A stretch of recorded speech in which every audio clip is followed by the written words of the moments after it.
دیگار بہروں بر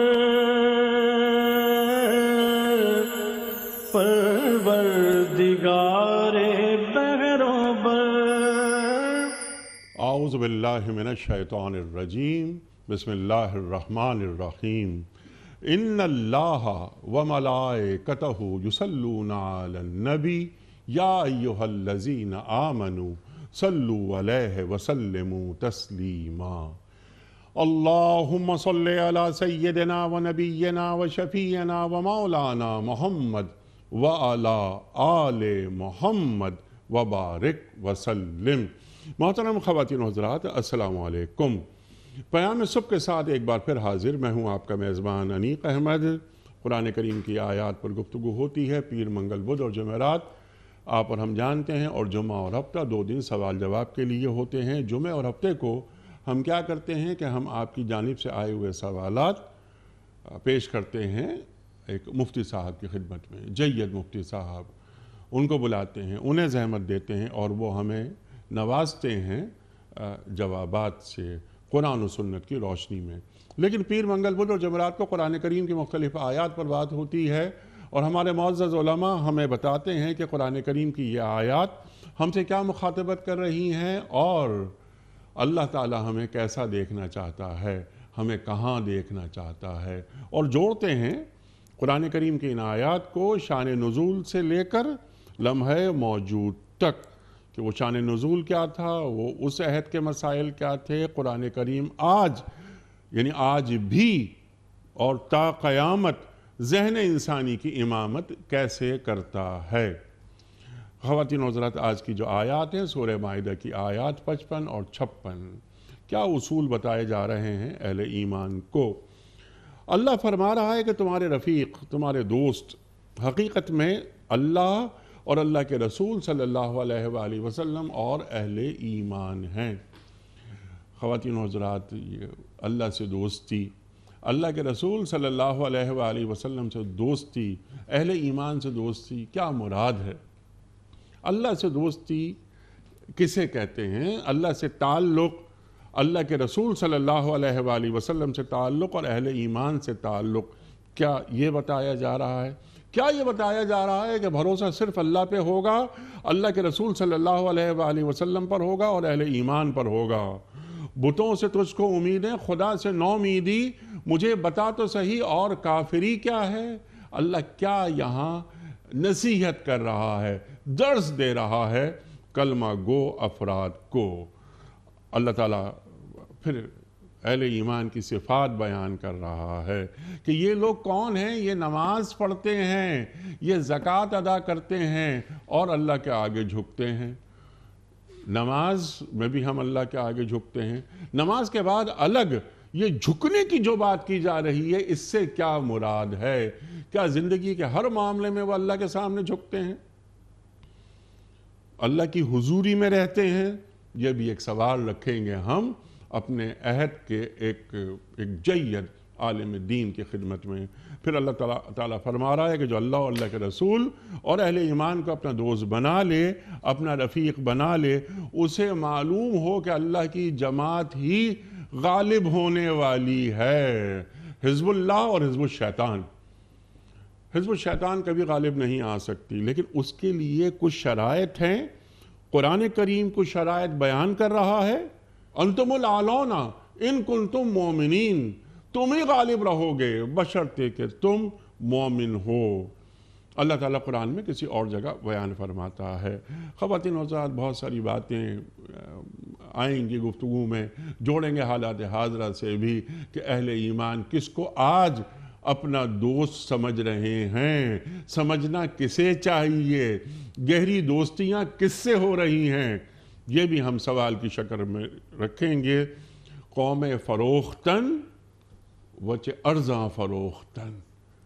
خواتین و حضرات، ہم سب کے لیے بڑی خوش بختی کی بات تشریف فرما ہے لاہور میں استاد الاساتذہ محترم ڈاکٹر سرفراز احمد آوان صاحب۔ ڈاکٹر صاحب، آپ کا بڑا شکر گزار، ایک بار پھر آپ تشریف لائے۔ خواتین و حضرات، ڈاکٹر صاحب کا تعارف کرانا الفاظ ضائع کرنے کے مترادف ہے۔ خواتین و حضرات، جب ڈاکٹر صاحب بات کرتے ہیں تو ایک دنیا ڈاکٹر صاحب کو سنتی ہے۔ مفسر قرآن محترم ڈاکٹر سرفراز احمد آوان صاحب، ڈاکٹر صاحب کو خوش آمدید کہتے ہوئے پروگرام کا آغاز اللہ تعالیٰ کے بابرکت نام سے، سورہ مائدہ آیات 55 اور 56۔ اعوذ باللہ من الشیطان الرجیم، بسم اللہ الرحمن الرحیم،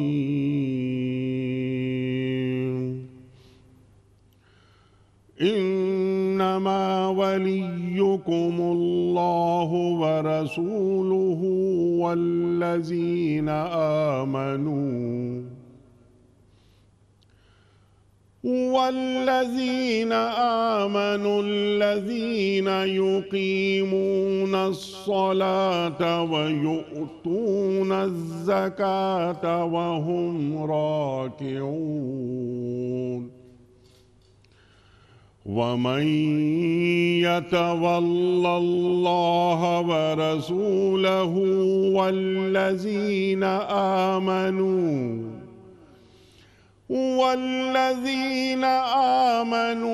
فإن حزب الله هم الغالبون،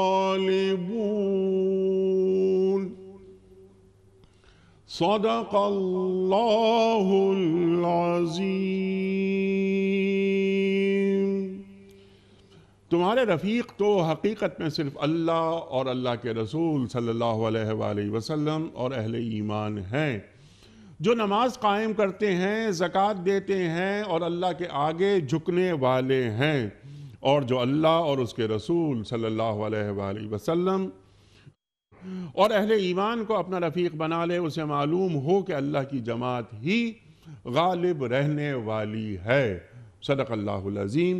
خواتین و حضرات، محترم ڈاکٹر سرفراز احمد آوان صاحب کی خدمت میں، اس سے پہلے کہ ہم آج کے پروگرام کے حوالے سے پہلا سوال رکھیں، کوئز۔ کل کے پوچھا گیا سوال کا درست جواب اور آج کا سوال آپ کی خدمت میں۔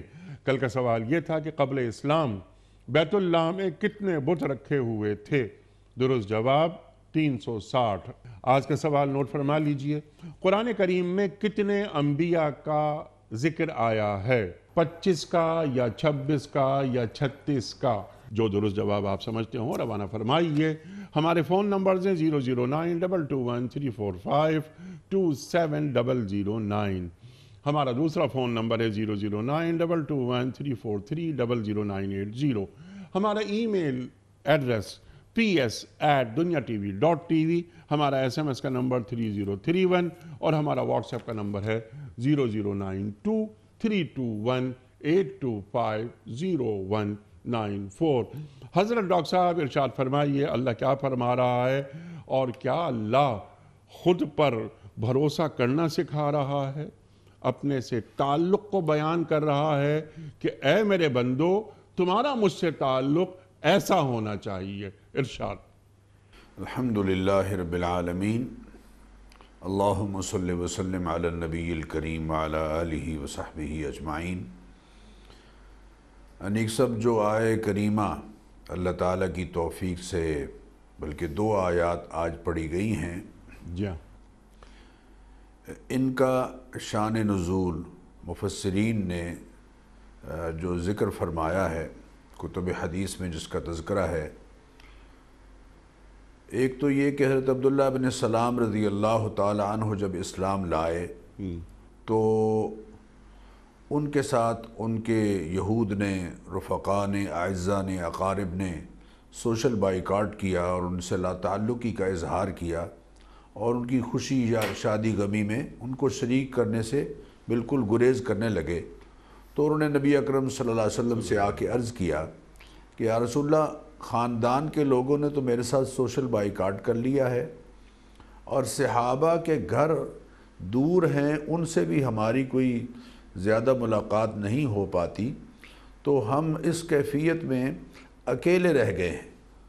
تو اللہ تعالیٰ کی طرف سے یہ آیت نازل ہوئی کہ انما ولیکم اللہ ورسولہ والذین آمنوا، کہ آپ کے دوست اور آپ کی رفاقت جن کی طرف سے آپ کو رفاقت میسر ہے وہ خود اللہ تعالیٰ کی ذات کریمہ ہے اور نبی کریم علیہ الصلاۃ والتسلیمات ہیں اور صاحبان ایمان ہیں۔ یہ الذین یقیمون الصلاۃ ویؤتون الزکاۃ وہم راکعون، یہ جو صفات اللہ تعالیٰ نے اس لیے ذکر فرمائیں کہ کچھ منافقین بھی تھے جو خود کو مومن ظاہر کرتے تھے لیکن وہ نمازوں میں یقیناً سستی کرتے تھے۔ وَإِذَا قَامُوا إِلَى الصَّلَاةِ قَامُوا كُسَالَىٰ يُرَاءُونَ النَّاسَ وَلَا يَذْكُرُونَ اللَّهَ إِلَّا قَلِيلًا، اللہ کا ذکر بہت کم کرتے اور نمازوں میں سستی سے شریک ہوتے، تو ان کو الگ کرنے کے لیے اللہ تعالیٰ نے یہاں صاحبان ایمان یعنی صحابہ کرام رضوان اللہ علیہ مجمعین میں سے جو مخلص توقعات تھے صحابہ کے، یقیناً منافقین سے ہٹ کر ان کی صفات بیان کر دیں تاکہ یہ واضح ہو کہ یہاں ایمان والوں سے مراد صرف دعوی ایمان کرنے والے نہیں ہیں بلکہ کھرے صاحبان عمل صاحبان ایمان ہیں۔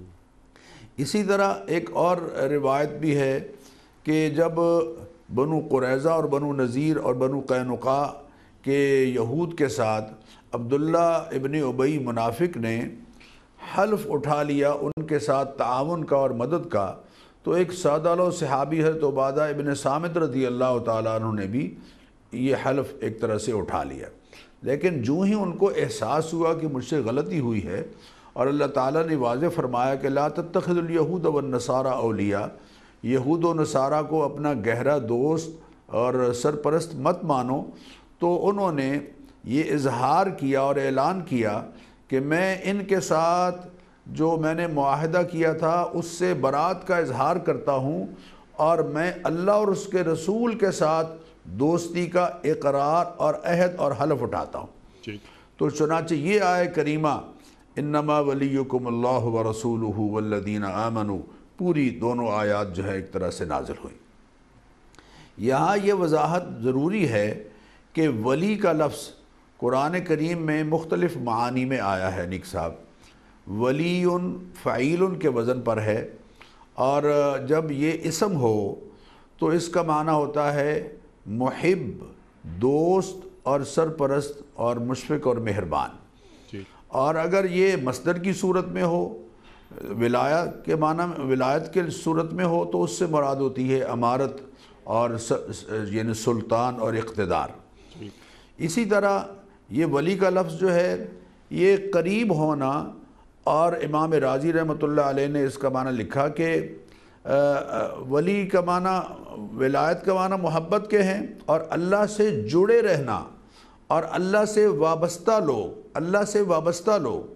اللہ قرآن کریم میں جو فرما رہے ہیں نا کہ الا ان اولیاء اللہ لا خوف علیہم ولا هم یحزنون، یقیناً اس سے مراد وہ لوگ ہیں جو اللہ سے جڑے ہوئے ہیں، اللہ سے اپنا تعلق قائم کیے ہوئے ہیں، اللہ سے وابستہ لوگ جنہوں نے اپنی خوشی، اپنی غمی، اپنی راحت، اپنی آسانی، اپنی زندگی، اپنا جینا مرنا اللہ تعالیٰ کی ذات عالی کے ساتھ وابستہ کر لیا ہے۔ اسی طرح متصل ہونے کے معنی میں بھی یہ لفظ آتا ہے۔ اللہ قرآن کریم میں فرما رہے ہیں قاتل الذین یلونکم من الکفار، وہ ملے ہوئے متصل کفار جن کی سرحدیں ملی ہوئی ہیں اور مسلمانوں کے لیے جینا حرام کر رہے ہیں، ان کے ساتھ تم قتال کرو۔ یہاں جو لفظ ولی ہے وہ اتصال کے معنی میں ہے، متصل ہونا۔ ایک لفظ قرآن کریم میں کئی معانی میں آیا، یہاں ایک اور معنی جو قرآن کریم میں کئی صورتوں میں اس لفظ کا ذکر اس معنی میں آیا ہے، وہ ہے پشت پناہ، کار ساز اور بگڑی بنانے والا مددگار۔ سبحان اللہ، سبحان اللہ، اللہ اکبر۔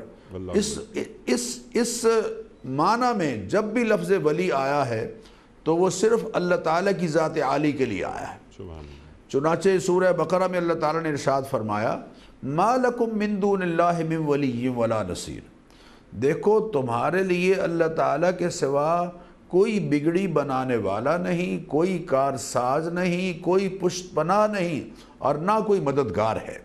خود محبوب کریم علیہ الصلاۃ والتسلیمات سے فرمایا وَلَئِنِ اتَّبَعْتَ أَهْوَاءَهُمْ بَعْدَ الَّذِي جَاءَكَ مِنَ الْعِلْمِ مَا لَكَ مِنَ اللَّهِ مِنْ وَلِيٍّ وَلَا نَصِيرٍ کہ اے حبیب صلی اللہ علیہ وسلم بالفرض اگر آپ ان کی خواہشات کی پیروی کریں گے یہود و نصارہ کی تو پھر دیکھ لیجئے آپ کا کوئی کارساز اور بگڑی بنانے والا اور کوئی مددگار نہیں ہوگا۔ ہمیں سمجھائی جا رہی ہے، یہ ہمیں سمجھائی جا رہی ہے، چنانچہ ہمیں خود کہا گیا ہے قرآن کریم اللہ تعالیٰ نے سورہ ہود میں فرمایا وَمَا لَكُم مِّن دُونِ اللَّهِ مِنْ أَوْلِيَاءَ ثُمَّ لَا تُنصَرُونَ لَا تَرْكَنُوا إِلَى الَّذِينَ ظَلَمُوا ظالموں کی طرف اپنا جھکاؤ مت ہونے دینا فَتَمَسَّكُمُ النَّارِ ورنہ تمہیں آگ چھوئے گی وَمَا لَكُم مِّن دُونِ اللَّهِ مِنْ أَوْلِيَاءَ اور اللہ کے سوا تمہارا کوئی کارساز نہیں ہے، مددگار نہیں ہے، پشت پناہ نہیں ہے ثُمَّ لَا تُنصَرُونَ پھر ہم اپنی نصرت کا ہاتھ تم سے کھینچ لیں گے۔ اسی طرح اللہ تعالیٰ نے اپنے حبیب کریم علیہ الصلاۃ والتسلیمات سے یہ اعلان کروایا قل اے حبیب آپ اعلان کر دیجئے، سورہ انعام میں ہے، سورہ انعام کی آیت نمبر 14 میں قل اغیر اللہ اتخذ ولیا فاطر السماوات والارض کیا تم یہ سمجھتے ہو کہ میں اللہ تعالیٰ کے سوا کسی اور کو کارساز مانوں گا، کسی اور کو بگڑی بنانے والا مانوں گا، جبکہ آسمان و زمین کے پیدا کرنے والی ذات اللہ کی ذات ہے۔ حضرت یوسف علیہ السلام نے کہا تھا جب ان کے والد محترم ان کے پاس آ گئے اور بھائی آ گئے تو انہوں نے جو دعا کی اس میں یہ ہے انت ولی فی الدنیا والآخرہ، اے اللہ دنیا اور آخرت میں تو میرا کارساز ہے، میرے مسائل حل کرنے والا، میری نصرت کرنے والا، میرا مددگار، میری بگڑی بنانے والا تو ہے۔ تو گویا تین معنی، ایک طرح سے دو معنی تو نمایاں ہوئے، ایک تو یہ کہ کارساز اور بگڑی بنانے والا اور مشکلیں حل کرنے والا، یہ صرف اور صرف اس معنی میں یہ لفظ ولی اللہ تعالیٰ کی ذات عالی کے لیے آتا ہے۔ دوسرے سرپرست، مددگار، سرپرست اور محبت کرنے والا اور جڑا رہنے والا اور وابستہ لوگ رہنے والا، اس معنی میں اس آیت میں اللہ تعالیٰ نے ارشاد فرمایا کہ انما ولیکم اللہ ورسولہ والذین آمنوا۔ ایک اور جگہ اللہ نے یہ لفظ اسی معنی میں ذکر فرمایا اللہ ولی الذین آمنوا، اللہ تعالی صاحبان ایمان کا سرپرست ہے، مددگار ہے، اور وہ خود اللہ تعالیٰ یہ چاہ رہے ہیں کہ صاحبان ایمان اللہ تعالیٰ کے ساتھ محبت کرنے والے ہوں، اللہ سے پیار کرنے والے ہوں۔ چنانچہ پچھلی آیت میں فرمایا یحبہم ویحبونہ، اللہ ان سے محبت کرتا ہے اور یہ اللہ تعالیٰ سے محبت کرتے ہیں۔ اب آ جائیے اس آیت کی طرف۔ چونکہ گزشتہ آیات میں، اس آیت سے پہلے کی آیات میں اللہ تعالیٰ نے یہ ارشاد فرمایا کہ لا تتخذوا اليہود والنصارى اولیاء، یہود و نصارہ کو اپنا سرپرست اور اپنا گہرا دوست ولی نہ مانو، مت بناؤ، بعضهم اولیاء بعض، وہ ایک دوسرے کے دوست ہیں۔ وَمَن يَتَوَلَّهُم مِّنكُمْ فَإِنَّهُ مِنْهُمْ، جو تم میں سے ان کو اپنا ایسا گہرا دوست بنائے گا ہماری نگاہ میں وہ انہی میں سے ہوگا۔ تو یہ فرمایا۔ اس کے بعد اللہ تعالیٰ نے صاحبان ایمان سے یہ فرمایا کہ دیکھو تمہارا تعلق باللہ اور تمہارا تعلق بالرسول اس صورت میں ممکن ہے کہ جب تم اللہ اور اس کے رسول کی بات ماننے والے بن جاؤ۔ آپ نے یہ آیت پڑھی ہے وَأَنْتُمُ الْأَعْلَوْنَ إِن كُنْتُم مُؤْمِنِينَ، تمہیں اللہ تعالیٰ بلند و بالا کر دیں گے اور تمہاری نصرت کر دیں گے۔ وَكَانَ حَقًّا عَلَيْنَا نَصْرُ الْمُؤْمِنِينَ، ہم نے اپنے اوپر لازم کر رکھا ہے کہ صاحبان ایمان کی مدد کریں۔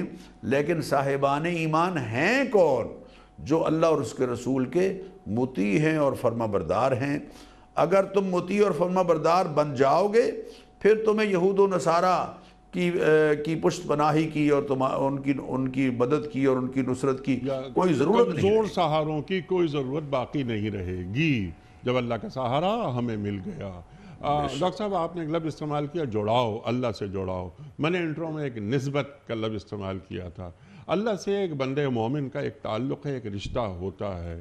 تو تو یہاں پر اللہ تعالیٰ کیا فرما رہا ہے کہ تمہارا مجھ سے تعلق کیسا ہونا چاہیے، تمہارا اپنے رسول سے تعلق کیسا ہونا چاہیے صلی اللہ علیہ وآلہ وسلم، اور تمہارا جو اپنے بھائی ہیں انما المؤمنون اخوہ، جو اہل ایمان ہیں، کلمہ گو ہیں، وہی حقیقت میں تمہارے دوست ہیں، ان سے تمہارا تعلق کیا ہونا چاہیے۔ تو ذرا ان نسبتوں کو کھول دیجئے۔ جی بے شک، دیکھیے اللہ تعالیٰ قرآن کریم میں فرما رہے ہیں کہ والمؤمنون والمؤمنات بعضهم اولیاء بعض، صاحبان ایمان آپس میں ایک دوسرے کے ساتھ محبت کرنے والے ہیں، ایک دوسرے کے دوست ہیں، ایک دوسرے کے رفیق ہیں، اور صاحبان ایمان کو یہ تسلیم کرنا ہے کہ ان کی سرپرستی اللہ تعالیٰ کی ذات عالی فرما رہے ہیں، اور محبوب کریم علیہ الصلاۃ والتسلیمات کی ذات عالی ان کے مشفق اور مہربان ہیں۔ لیکن ہم تعلق اللہ کے ساتھ اور اللہ کے حبیب کے ساتھ دوستی کا کیسے قائم کر سکتے ہیں؟ انیق صاحب، جب ہم اللہ اور اس کے رسول کے دشمنوں والے کام چھوڑ دیں گے تو پھر یقیناً اللہ اور اس کے رسول کے ساتھ دوستی ہماری یقینی ہو جائے گی۔ اللہ اور اس کے رسول کا دشمن شیطان، اللہ نے قرآن ان الشیطان لکم عدو فاتخذوہ عدوا، شیطان تمہارا دشمن ہے، دیکھو اس کو اپنا دشمن ہی بنا کے رکھنا۔ انہو لیس لہ سلطان علی الذین آمنوا وعلی ربہم یتوکلون، اس کو غلبہ صاحبان ایمان پر اور اللہ پر توکل کرنے والوں پر اس کو غلبہ نہیں ملتا۔ انما سلطانہ علی الذین یتولونہ، اس کو غلبہ ان کو ملتا ہے، ان پر ملتا ہے جو اس کو اپنا دوست بنا لیتے ہیں۔ دوست، کبھی دوست جو ہے اس کو بنا لیا اور اس کے نقش قدم پر چلنے لگے اور اللہ اور اس کے رسول کے نقش قدم سے ہٹ گئے، اللہ اور اس کے رسول کی تعلیمات سے انحراف کیا اور غیروں کو اپنا دوست بنا لیا جو اللہ کے کھلے دشمن ہیں، تو پھر یقیناً تم اللہ کے دوست نہیں بن پاؤ گے۔ دوست کا دوست ہی دوست ہوتا ہے، اور دوست کا جو دشمن ہے وہ دوست نہیں ہوا کرتا۔ تو جب اللہ اور اس کے رسول کے جو کھلے دشمن ہیں ان سے ہم تعلق قائم کریں گے تو پھر یہ دعویٰ کرتے رہیں کہ ہم اللہ سے بھی تعلق رکھے ہوئے ہیں، اللہ کے رسول سے بھی تعلق رکھے ہوئے ہیں، یہ دعویٰ سراسر غلط ہوگا، بے بنیاد ہوگا، اس لیے کہ اللہ کی اطاعت اللہ کا قرب حاصل کرنے کا ذریعہ ہے۔ اللہ کے رسول صلی اللہ علیہ وسلم کی اطاعت اور فرما برداری اور ان کا کہنا ماننا ہی اللہ اور اس کے رسول کے ساتھ تعلق کا بڑا ذریعہ ہے۔ خود محبوب کریم علیہ الصلاۃ والتسلیمات نے بارہا یہ بات سمجھائی، فرمایا دیکھو من اطاع محمدًا فقد اطاع اللہ، جس نے محمد صلی اللہ علیہ وسلم کی اطاعت کی اس نے اللہ کی اطاعت کی، ومن عصى محمدًا فقد عصى اللہ، اور جس نے محمد صلی اللہ علیہ وسلم کی نافرمانی کی اس نے اللہ کی نافرمانی کی۔ اور ساتھ ہی فرمایا من احب سنتی فقد احبنی، جو میری سنت سے محبت کرتا ہے وہ مجھ سے محبت کرتا ہے، اور ومن احبنی کان معی فی الجنہ، جو میرے ساتھ محبت کرنے والا ہے وہ جنت میں اس کو میری رفاقت نصیب ہوگی۔ تو اللہ اور اس کے رسول کی رفاقت اور اللہ اور اس کے رسول کے ساتھ دوستی کیا ہے کہ اللہ اور اس کے رسول کی اطاعت اور فرما برداری میں آ جائیں، اور جو اللہ اور اس کے رسول کے دشمن ہیں ان سے لا تعلقی اختیار کرنے والے۔ سبحان اللہ، بات بالکل کلیئر ہو گئی۔ وَمَن يُطِعِ الرَّسُولَ فَقَدْ أَطَاعَ اللَّهَ، جس نے رسول کی اطاعت کی اس نے اللہ کی اطاعت کی۔ یعنی اللہ سے دوستی اور اللہ کے رسول صلی اللہ علیہ وآلہ وسلم سے دوستی سے مراد، جیسا آپ نے فرمایا، بالکل واضح کر دی کہ اللہ کی اطاعت میں آ جائیں، اللہ کی فرما برداری میں آ جائیں مکمل۔ یا ایھا الذین آمنوا ادخلوا فی السلم کافہ لا تتبعوا خطوات الشیطان، اللہ تعالیٰ قرآن کریم میں فرما رہا ہے۔ اب جو اہل ایمان جو تیسرا حصہ ہے وہ ہے اللہ کے رسول صلی اللہ علیہ وآلہ وسلم، اور اہل ایمان تمہارے سچے دوست ہیں، گہرے دوست ہیں۔ تو اہل ایمان، پورا جو عالم اسلام ہے کلمہ گو، اصل میں وہ ہمارا دوست ہونا چاہیے با اعتماد، اور دوست یہاں پر ولی کا لفظ جیسے آپ نے بالکل واضح کر دیا، وہی ہمارا رازدار بھی ہونا چاہیے، وہی ہمارا سرپرست بھی ہونا چاہیے۔ لیکن جو اہل ایمان کے رویے ہیں ڈاکٹر صاحب وہ کیا ہیں؟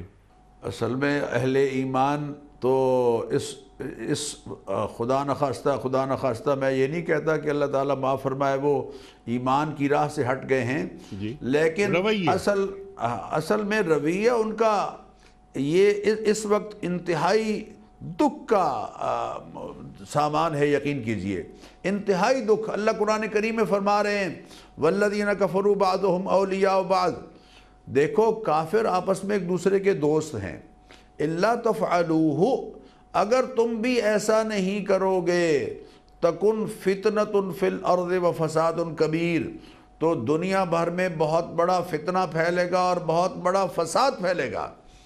آج دنیا میں مسلم امہ جس کرب سے گزر رہی ہے اور باری باری ہر ایک کو مارا جا رہا ہے اور باری باری ہر ایک ملک کو تباہ کیا جا رہا ہے، شام ہے، عراق ہے، لیبیا ہے اور دوسرے افغانستان ہے، اب پاکستان کے درپے ہیں، یہ سب اس لیے ہو رہا ہے کہ مسلم امہ بحیثیت امہ جی آپس میں اکٹھی نہیں ہو پا رہی، ٹھیک، اور ہر ایک انفرادی طور پر سوچ رہا ہے اور نتیجتاً یہ ہے کہ وہ مار کھا رہا ہے اور ظالموں کے ظلم کا شکار ہو رہا ہے۔ ٹھیک، اللہ قرآن کریم میں یہ جو فرما رہے ہیں نا کہ اِلَّا تَفْعَلُوهُ، اگر تم آپس میں لا تتخذوا بطانة من دونکم لا یعلونکم خبالا، ان کو اپنا ہمراز تم نے نہیں بنانا ہے، قد بدت البغضاء من افواہہم، ان کے منہوں سے تمہارے خلاف دشمنی ظاہر ہوتی رہتی ہے، وما تخفی صدورہم اکبر،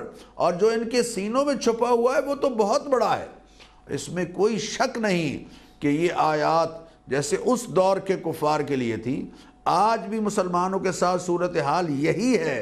اس کا ایک ہی حل ہے انیک صاحب جی ہاں، کہ انما ولیکم اللہ ورسولہ والذین آمنوا، اس آیت پر عمل ہو کہ ہمارا تعلق اللہ سے مضبوط ہو، اللہ کے رسول صلی اللہ علیہ وسلم سے مضبوط ہو، اور صاحبان ایمان ایک دوسرے کے خیر خواہ ہوں، ایک دوسرے کی ضروریات کا خیال رکھنے والے ہوں، ایک دوسرے پر مال صرف کرنے والے ہوں، اپنی دولت جو ایسے ان کے سپرد کر دی ہے جو کبھی بھی ان کو واپس نہیں کریں گے، بجائے اس کے کہ ان پر صرف کریں، مسلم ممالک میں اپنے تعمیراتی کاموں پر صرف کریں، اپنی اس کا نتیجہ یہ ہوگا کہ انشاءاللہ العزیز مسلمان ٹیکنالوجی میں، علم میں، مہارتوں میں آگے بڑھیں گے اور ایک دوسرے کی مدد کر کے اللہ اور اس کے رسول کے حکم کو بھی پورا کرنے والے۔ سبحان اللہ، یعنی یہاں پر یہ آیت اہل ثروت جو مسلم ممالک ہیں ان پر بھی کچھ ذمہ داریاں عائد کر رہی ہے، جیسے آپ نے کیا خوب بات فرمائی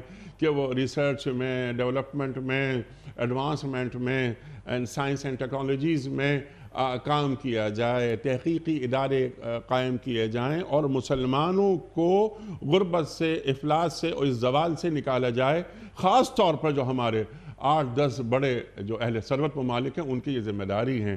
اس کے لیے بہت بڑا کام کرنے کی ضرورت ہے، کچھ شارٹ ٹرم پلاننگز ہوتی ہیں، کچھ لانگ ٹرم پلاننگز ہوتی ہیں، اس میں کچھ تحقیقی ادارے قائم ہوں اور ایسی ایکسپرٹ کالونیز بنا لی جائیں کہ جو اگلے 10-20 سال، 30 سال، 40 سال، 50 سال کے ایک پلاننگ کے ساتھ ہم آگے بڑھیں، ہمارے بچے اور بچیاں دونوں اس میں شامل ہوں اور ہم دنیا کو ایک بار پھر رول کریں جیسا کہ ہم رول کرتے تھے، لیکن وہ سب ماضی ہو گیا۔ آپ نے بات فرمائی ڈاکٹر صاحب ابھی کہ مسلمان تفرقہ وغیرہ، انتشار، یقیناً ایسا ہی ہے، جبکہ کفر ملت واحد کی شکل اختیار کر گیا ہے۔ وہ یہ جب نقصان پہنچاتا ہے، مسلمانوں کو تکلیف پہنچاتا ہے، تو وہ یہ نہیں دیکھتا کہ یہ سنی ہے یا شیعہ ہے یا یہ دیوبندی ہے یا بریلوی ہے یا اہل حدیث ہے، بس کلمہ گو اس کا دشمن ہے۔ تو جس طرح کفر کو ملت واحد سرکار دو عالم صلی اللہ علیہ وآلہ وسلم ارشاد فرما رہے ہیں، تو یہ مسلمان جو کہ قرآن کی یہ آیت ہمیں نصیحت کر رہی ہے، ہمیں روشنی فراہم کر رہی ہے کہ اللہ اور اللہ کے رسول صلی اللہ علیہ وآلہ وسلم کی دوستیوں کے بعد تمہارا سب سے بڑا دوست اہل ایمان ہی ہو سکتا ہے۔ تو یہ جو 58 OIC کی ریاستیں ہیں، مسلمان ریاستیں ہیں، جو ممبرز ہیں، ان کے حکمران ہیں، تو کیا یہ حصہ اس آیت کا انہیں کوئی نصیحت کرتا ہے کہ دیکھو، جو میں نے اقبال کا ایک شعر انٹرو میں عرض کرنے کی کوشش کی تھی کہ بتوں سے تجھ کو امیدیں، خدا سے نو امیدی، مجھے بتا تو صحیح اور کافری کیا ہے، قوم فروختن بچے ارزاں فروختن. یہ کیا ہو گیا ہمارے پڑوس میں افغانستان میں؟ اللہ اکبر. ہم نے کس کا ساتھ دیا؟ مسلمانوں کا خون بہایا، اور جس نے بہایا اس کے ہم ساتھی بن گئے. اللہ اکبر. ارشاد. انیک صاحب بات یہ ہے کہ جیسے حضور اکرم صلی اللہ علیہ وسلم نے فرمایا الکفر ملت واحدہ، جی ہاں، کفر ایک ملت ہے، ویسے ہی خود اللہ نے فرمایا ان ہذہ امتکم امۃ واحدہ، یہ امت واحدہ ہے، اور انما المؤمنون اخوۃ فاصلحوا بین اخویکم، صاحبان ایمان آپس میں ایک دوسرے کے بھائی ہیں. آج دنیا بھر میں جو صاحب فکر مسلمان ہیں، درد مند مسلمان ہیں، چونکہ یہ عوام کے سوچنے کی عوام تو اس کے لیے کچھ بھی نہیں کر سکتے، عوام بلکہ اس بارے میں شاید سوچتے بھی کم ہوں.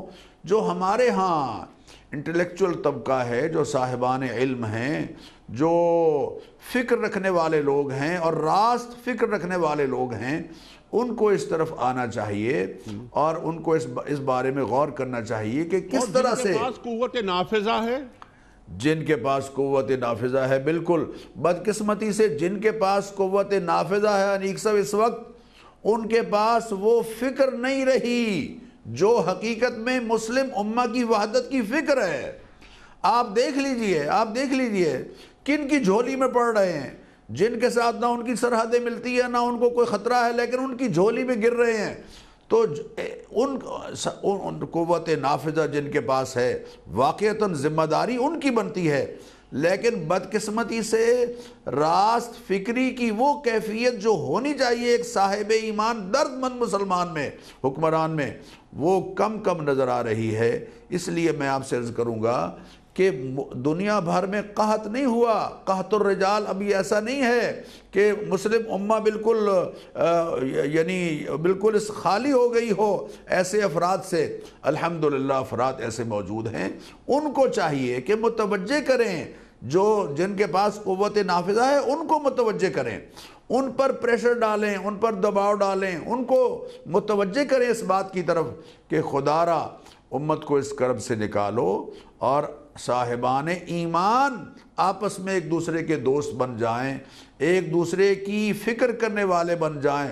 حضور اکرم صلی اللہ علیہ وسلم نے فرمایا کل قیامت کے دن اللہ تعالیٰ فرمائیں گے این المتحابون فیہ، میری خاطر ایک دوسرے سے محبت کرنے والے کہاں ہیں؟ این المتبازلون فیہ، میری خاطر ایک دوسرے پر خرچ کرنے والے ہیں کہاں ہیں؟ میری خاطر ایک دوسرے کی فکر کرنے والے کہاں ہیں؟ میری خاطر ایک دوسرے کو ملنے کے لیے جانے والے کہاں ہیں؟ آج میں ان کو اپنے عرش کے سائے تلے جگہ دوں گا، جس دن اللہ کے عرش کے سائے کے سوا کوئی سایہ نہیں ہوگا. تو آج اس بات کی ضرورت ہے کہ اوپر سے لے کے نیچے تک جہاں جہاں بھی فکر مند لوگ موجود ہیں وہ اس طرف دھیان دیں، توجہ دیں، تاکہ اللہ اور اس کے رسول کی تعلیمات دنیا بھر میں ہم ان کا تحفظ کرنے والے کم از کم بن جائیں، ہم ناموس رسالت کا تحفظ کرنے والے بن جائیں.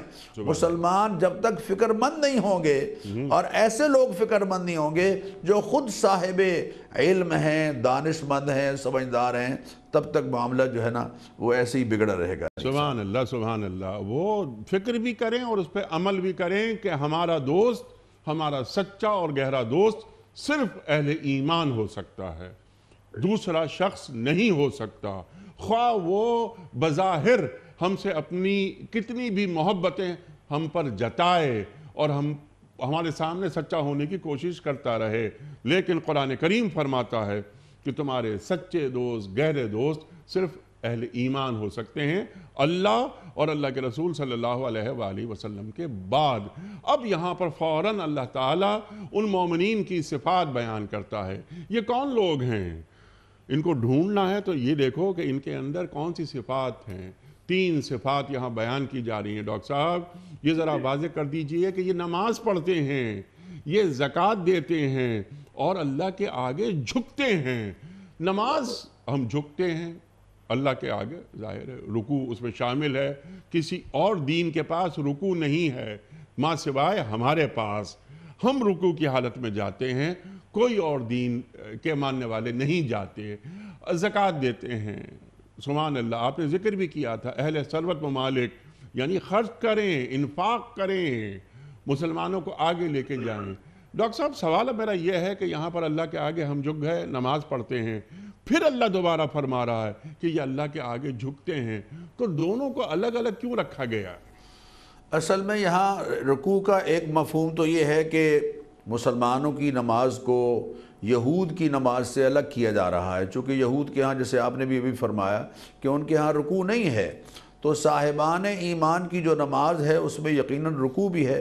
اور دوسرے یہ کہ مفسرین نے لکھا ہے کہ یہاں راکعین یا راکعون سے مراد خاشعون ہے، خاضعون ہے، اللہ کے حضور میں خشوع اور خضوع اختیار کرنے والے ہیں زندگی کے تمام پہلوؤں میں، زندگی کے تمام پہلوؤں میں اللہ کے حکم کے سامنے سرنڈر کرنے والے، جھک جانے والے، انکساری کا اظہار کرنے والے، اللہ تعالیٰ کے حضور ہر وقت وہ اپنی منشا کو اور اپنی مرضی کو اللہ اور اس کے رسول کی منشا اور حکم پر قربان کرنے والے ہیں۔ وہ کسی بزرگ سے کسی نے پوچھا تھا کہ سنائیے کیسی گزر رہی ہے؟ انہوں نے کہا جو ہم چاہتے ہیں وہی ہو رہا ہے۔ انہوں نے کہا حضرت یہ آپ نے بہت بڑی بات فرما دی، جو آپ کی چاہت ہے سب کچھ وہی ہو رہا ہے۔ تو انہوں نے فرمایا کہ بھائی ہم نے اپنی چاہت کو اللہ کی چاہت کے تابع کر لیا ہے، تو جو اللہ چاہ رہا ہے وہی ہم چاہ رہے ہیں۔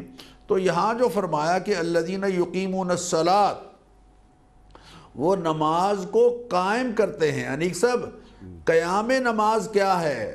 قیام نماز کا ایک تو وہ مفہوم ہے جو جہلا میں ہے کہ جناب جس نے کچھ عرصہ الٹا لٹک کر کنویں میں قائم کر لی اس کو بعد پھر پڑھنے کی ضرورت ہی نہ رہی، یہ غلط بات ہے۔ نماز کے قائم کرنے کا مطلب کیا ہے کہ یاتون بہا فی اوقاتہا بجمیع حقوقہا، نماز کو اس کے پورے آداب اور شرائط کے ساتھ بر وقت پابندی سے ادا کرنا، پابندی سے ادا کرنا، نماز کو اس کے شرائط اور آداب کے ساتھ پابندی سے ادا کرنا، یہ ہے اقامت صلاۃ۔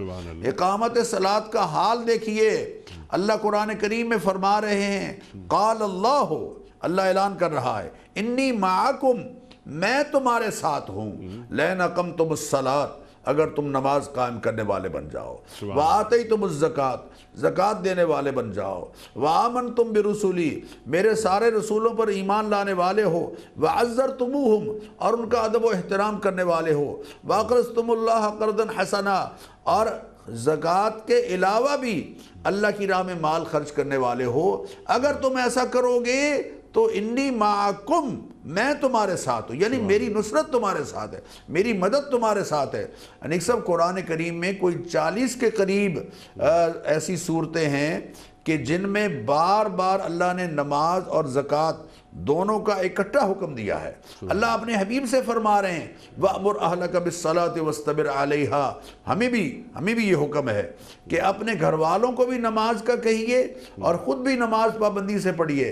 تاجروں کا ذکر کرتے ہوئے فرما رہے ہیں رِجَالٌ لَا تُلْهِيهِمْ تِجَارَةٌ وَلَا بَيْعٌ عَنْ ذِكْرِ اللَّهِ وَإِقَامِ الصَّلَاةِ وَإِيتَاءِ الزَّكَاةِ، اللہ کے پسندیدہ تاجر وہ ہیں کہ جن کو ان کی تجارت، ان کا کاروبار نماز پڑھنے سے اور زکوٰۃ ادا کرنے سے نہیں روکتا۔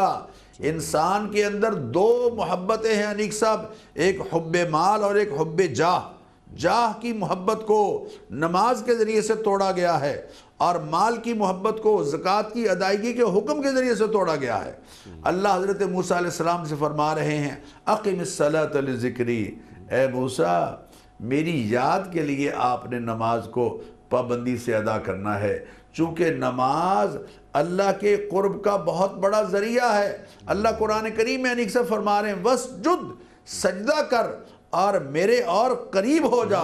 حضور نے فرمایا مومن سب سے زیادہ اللہ کے قریب اس وقت ہوتا ہے جبکہ وہ سجدے کی حالت میں ہوتا ہے۔ تو اس لیے اللہ بار بار استعینوا بالصبر والصلاۃ، آپ نے سجدے والی آیت بھی پڑھ دی، ہم سب پر اب یہ سجدہ واجب ہو گیا۔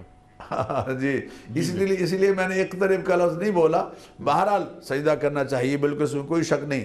تو اللہ قرآن کریم میں ان الصلاۃ کانت علی المؤمنین کتابا موقوتا، سبحان اللہ، نماز صاحبان ایمان پر وقت مقرر پر فرض ہے. اللہ کے حبیب اللہ اکبر. آپ دیکھیے غزوہ احزاب میں جب کچھ نمازیں آپ صلی اللہ علیہ وسلم کی کفار کی طرف سے سنگ باری کی وجہ سے قضا ہوئیں، وقت پر ادا نہیں ہوئیں، تو جب آپ نے نماز پڑھنی، وہ قضا پڑھنا چاہی، تو آپ نے وہ جملہ فرمایا جو آپ نے دشمنوں کے لیے بہت کم استعمال کیا ہے. فرمایا مَلَأَ اللَّهُ بُيُوتَهُم مِّنَ النَّارِ شَغَلُونَا عَنِ الصَّلَاةِ. اللہ ان کے گھروں کو جہنم کی آگ سے بھر دے، انہوں نے ہمیں نماز سے روکا ہے. نماز، اللہ اکبر. من ترک الصلاۃ متعمدا فقد کفر. جو جان بوجھ کر نماز چھوڑ رہا ہے وہ تو کفریہ عمل کر رہا ہے. ایک صحابی حضور کے پاس حاضر ہوتے ہیں، یا رسول اللہ مجھے فرمائیے میں کیا کروں کہ جنت مجھے مل جائے، جہنم سے دور ہو جاؤں. تو آپ نے فرمایا پہلی بات تو یہ ہے کہ اللہ کی عبادت کرنی ہے اور اس کے ساتھ کسی کو شریک نہیں کرنا ہے، اور دوسرے یہ کہ نماز پابندی سے پڑھنی ہے، زکوٰۃ ادا کرنی ہے پابندی کے ساتھ، شرائط اور آداب کے ساتھ، اور روزے رکھنے ہیں رمضان کے. ابھی اس پر مالی پوزیشن ایسی تھی کہ حج کی فرضیت کا بھی اعلان بھی نہیں آیا تھا. تو وہ صاحب باہر نکلے، انہوں نے کہا یا رسول اللہ میں آپ سے عہد کرتا ہوں کہ جو کچھ آپ نے فرمایا میں ضرور کروں گا. تو باہر نکلے، اونٹنی پر بیٹھنے لگے تو اونٹنی سے گر گئے اور گردن زمین پہ، گردن کا منکا ٹوٹ گیا اور وہیں فوت ہو گئے. حضور اکرم صلی اللہ علیہ وسلم کے پاس صحابہ آئے، انہوں نے کہا یا رسول اللہ آپ کے ساتھی جو ابھی آپ سے بات کر رہے تھے وہ تو باہر فوت ہو گئے ہیں. تو آپ تشریف لائے اور ان کی طرف اشارہ کر کے فرمایا جس نے دنیا میں ہی جنتی کی زیارت کرنی ہو وہ اس شخص کی زیارت کرے. اس لیے کہ ابھی تک اس نے عمل نہیں کیا لیکن عہد کر لیا ہے. اللہ تعالیٰ نے اس پر ہی، اتنی بات پر ہی اس پر کرم فرما دیا. تو نماز کی تو بڑی پابندی کا تاکید فرمائی. جعلت قرۃ عینی فی الصلاۃ، میری آنکھوں کی ٹھنڈک نماز میں ہے. حضرت بلال سے حضور فرمایا کرتے تھے اذن یا بلال ارحنا یا بلال، اے بلال اذان دیجئے اور اذان دے کر ہمیں راحت پہنچائیے. جعلت قرۃ عینی فی الصلاۃ، میری آنکھوں کی ٹھنڈک نماز میں ہے. اس کے ایک معنی تو یہ ہے کہ جب میں نماز پڑھتا ہوں تو میری آنکھیں ٹھنڈی ہو جاتی ہیں، مجھے اللہ کا قرب نصیب ہوتا ہے، مجھے اللہ تعالیٰ کی خاص عنایات. الذین هم فی صلاتہم خاشعون قد افلح المؤمنون. اور دوسرا معنی کیا ہے؟ وہ معنی یہ ہم کر سکتے ہیں کہ جب بھی میرے امتی جو بھی نماز پڑھتا ہے وہ میری آنکھوں کو ٹھنڈا کر رہا ہے، سبحان اللہ، میری آنکھوں کو ٹھنڈا کر رہا ہے. حضور پاک صلی اللہ علیہ وسلم کی آنکھیں ہم میں سے کون کون ٹھنڈی کر رہے ہیں؟ میں کہتا تو ہوں کہ میں قربان جاؤں حضور آپ پر، لیکن میں مسجد میں نماز پڑھنے کے لیے یا گھر میں نماز پڑھنے کے لیے تیار نہیں. میری یہ قربان جانیاں اور میں عاشق رسول ہوں اور میں محب رسول ہوں، یہ دعویٰ اس وقت باطل ہو جاتا ہے جب میں حضور اکرم صلی اللہ علیہ وسلم کی آنکھیں ٹھنڈی نہیں کر رہا. اللہ فرما رہے ہیں قد افلح المؤمنون، فلاح پا گئے وہ مومن الذین هم فی صلاتہم خاشعون، جو نماز میں خضوع اختیار کرنے والے ہیں. والذین قد افلح المؤمنون الذین هم فی صلاتہم خاشعون والذین عن اللغو معرضون، لغو اور بیہودہ باتوں سے اعراض کرنے والے ہیں. والذین هم للزکاۃ فاعلون، زکوٰۃ ادا کرنے والے ہیں، پاکیزگی کا ماحول اپنے لیے پسند کرنے والے ہیں. والذین هم لفروجہم حافظون، اپنی شرمگاہوں کی حفاظت کرنے والے ہیں. آگے فرمایا والذین هم علی صلواتہم یحافظون، جو اپنی نمازوں کی حفاظت کرنے والے ہیں. حافظوا علی الصلوات والصلاۃ الوسطیٰ، اپنی نمازوں کی حفاظت کرو، خاص طور پر درمیانی نماز کی حفاظت کرو. تو ہم جائزہ لیں کہ کیا واقعتاً ہم نماز کی پابندی کر رہے ہیں؟ اگر کر رہے ہیں اور پھر نماز کو اس کے آداب کے ساتھ ادا کرنا. ان الصلاۃ کانت علی المؤمنین کتابا موقوتا، آپ نے بھی درمیان میں ارشاد فرمایا. ڈاکٹر صاحب لاسٹ 2 منٹس ہیں، آخری حصہ ان آیات کا اللہ اور اللہ کے رسول صلی اللہ علیہ وآلہ وسلم اور اہل ایمان کو جو اپنا دوست بناتے ہیں ان کو یہ نوید اور بشارت دی جا رہی ہے کہ انہی کی جماعت غالب ہونے والی ہے۔ اللہ اکبر۔ تو کیا یہ ایک یعنی مسلمانوں کے غلبے کی پیشگوئی کی جا رہی ہے یا انہیں کیا بتایا جا رہا ہے؟ ارشاد۔ دیکھیے، نماز کے بعد جو زکوٰۃ کی بات ہے اس کے لیے بھی ایک آدھ جملہ میں عرض کر دوں۔ اللہ تعالیٰ نے قرآن کریم میں حضرت موسیٰ علیہ السلام کی جہاں دعا کا ذکر فرمایا کہ انہوں نے اللہ تعالیٰ سے عرض کیا کہ اللہ دنیا بھی ہماری بہتر فرما دے، آخرت بھی بہتر فرما دے، تو اللہ نے فرمایا کہ اصیب بہ من عذاب، دیکھیے میرا عذاب تو ان کو پہنچے گا جن کو میں مجرم قرار دوں گا اور وہ اس عذاب کے حقدار ہوں گے، لیکن ورحمتی وسعت کل شیء، میری رحمت ہر چیز سے زیادہ وسیع ہے۔ فَسَأَكْتُبُهَا لِلَّذِينَ يَتَّقُونَ وَيُؤْتُونَ الزَّكَاةَ، یہ میں قطعی طور پر یقینی بنا دوں گا ان کے لیے جو تقوی اختیار کرتے ہوئے زکوٰۃ دینے والے ہوں گے۔ اللہ اپنے حبیب سے فرما رہے ہیں خُذْ مِنْ أَمْوَالِهِمْ صَدَقَةً، آپ ان کے مالوں میں سے زکوٰۃ وصول کیجئے، تو طَهِّرُهُمْ بِهَا وَتُزَكِّيهِمْ، زکوٰۃ لے کر ان کے مالوں کو پاک کر دیجئے اور ان کا تزکیہ کیجئے، ان کے دلوں سے مال کی محبت کو کھرچ دیجئے، پاک کر دیجئے، صاف کر دیجئے، اور وَصَلِّ عَلَيْهِمْ، آپ ان پر درود بھیجئے، ان کے لیے دعا کیجئے، ان صلاتک سکن لہم، آپ کی دعا ان کے لیے سکون کا باعث ہے۔